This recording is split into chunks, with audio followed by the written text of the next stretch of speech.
H.P. Lovecraft. What can you say? One of the most famous horror icons when it comes to his Lovecraftian mythos horror. Now, I should mention that I am actually a big fan of this horror genre because I have a thing about body horror. I love it, and also, as an inquisitive person like me, it's really annoying when I don't get a particular answer. Now, I should mention before we get into the review, I've been very starved for a good Lovecraftian game, horror game even. Mainly because, as I like to put it, most people who say games out there are Lovecraftian aren't Lovecraftian because they either answer too much or it's just not good horror in my opinion. But I'm not going to mention those games because that could start a war on my channel, so let's just say I have some issues. So I found this visual novel and I gotta admit, I just saw the Lovecraftian tag and I didn't really pay attention, so I got it from the street. £5. Okay, so does anyone know about the story of the Shadow over Innsmouth? I'm pretty sure most people do because it's a common H.P. Lovecraft book. And like I said, even if you don't read the books, you tend to have like a general idea of them.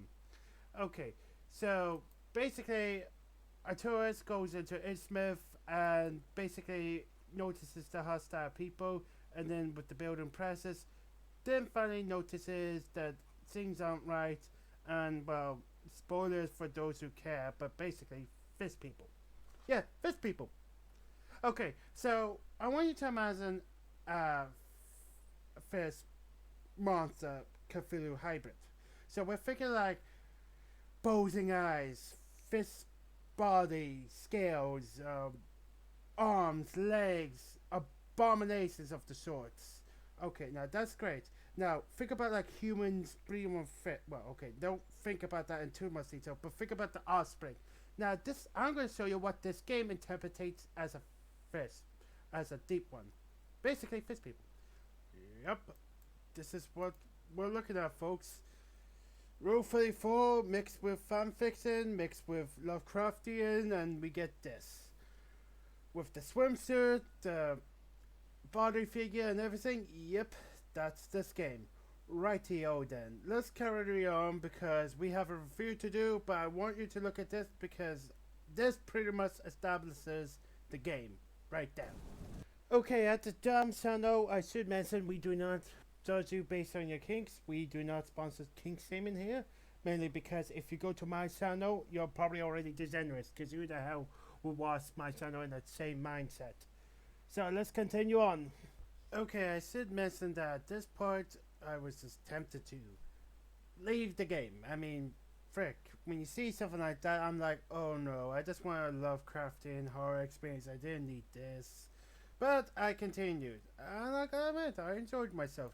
And before someone makes a joke in the comments about me playing this game with one hand, well, yes I did. The other hand was used to feed me jam as I went through this game. Thank you for noticing. Right, so for the positives, another great positive is the humor. I honestly, this game made me laugh a few times out loud, and honestly, I really enjoyed that. The storyline's very good to learn more about different characters, how even the characters are engaging, and I really liked it once you get past the Rule 34 stuff, but I even like the world they set up, because in this world it's more, H.P. Lovecraft mythos is a lot more in the front, you know, everyone's more aware of it. It's more like, oh, people are mutated. Oh well, what's for tea? And side note, I personally love the main character. I think he's funny. I think he has a great personality. Hell, it's a great laugh all around. And you know, for someone like me who plays a lot of games with blank main characters, to have one that has such a fun personality is really enjoyable. Okay, so for the neutral areas, now this is a small pet peeve of mine, but I was actually expecting more of a Lovecraftian horror element. And while there are some elements, honestly, I'm gonna be honest here. If you're looking for pure, unadulterated horror, no, you're gonna get comedy with showing off Rule 34 and maybe some horror on the side, but not anything major. So don't expect much. One thing I don't get is the character designs. I mean, I get the type of game this is probably going for, and I've seen the developers' other works, and let me just say, I'm never playing those games and reviewing them.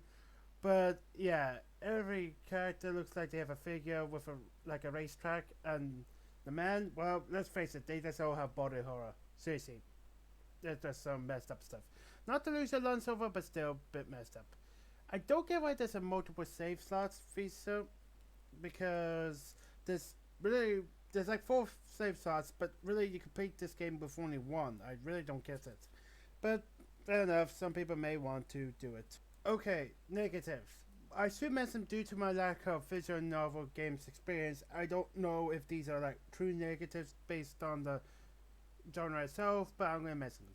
1. The game's only 4 hours long, maybe even 3 or even a little before that. I personally beat in 3.5 hours, just taking my sweet time, but talking to one. So yeah. The next one is there's no choices. This is the biggest problem for me since this is a visual novel. You don't make any choices in sense. You can't pick different endings or different options. You can choose to speak to random people or not, but even then, you don't have to. So yeah, that's really annoying.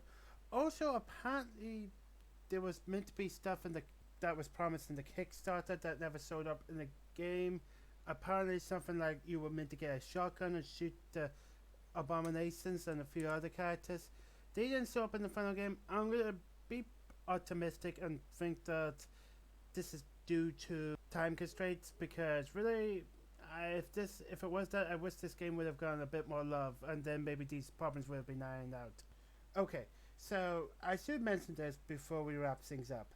This is not a kid game. This basically, let's just say in some areas it gets really full on, and the reason why I'm saying this is because for you guys to understand it. So yeah, what play it or read it at your own discretion. I'm not going to show you some of it because it does get a bit full on, and trust me, I was surprised when I saw that. Another thing I should mention is that it's not expensive. It costs like £5, which I don't know if it's good for a visual novel, but I actually enjoyed my experience. So, all in all, I really enjoyed this game, and if you want to have a Lovecraftian comedy game, I say check it out. I mean, it's clear that the person who made this game actually understands Lovecraftian horror to a degree, and it's not like it's just thrown in there and uncared for. There's some love that has gone into this game. I would say give it a check, honestly, if you're past the property days, or not. Anyway, I can't control you. Right, I hope everyone has a lovely day, and I hope you enjoyed this review, and trust me, and as for me, while I'm not beating this game with one hand, I am just gonna eat jam. So, with that, hand, so bye.